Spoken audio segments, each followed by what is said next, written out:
Jeg har slået op på en rundpind og strikket de 2 første omgange. Og så har jeg fundet ud af, at jeg kom til at sno min kant, da jeg har samlet det og skulle strikke rundt. Og det dur jo ikke rigtigt. Det kommer jo til at blive snoet hele vejen rundt, så det dur ikke.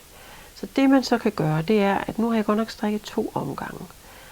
Man skal helst opdage det på første omgang, men nu har jeg altså strikket 2. Og det jeg så kan gøre, det er, at jeg kan sno den herhen ved starten af omgangen. Og der er jeg strikket hen til, så gør jeg det, at jeg ligesom drejer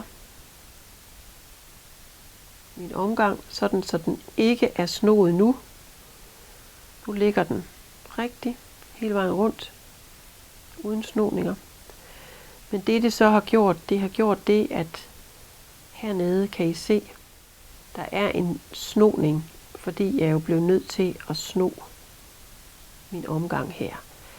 Men jeg vil sige, at når man hæfter efterfølgende, så kan det sagtens lade sig gøre.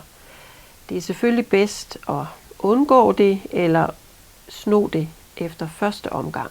Så bliver der ikke noget synligt. Men det kan altså godt lade sig gøre her.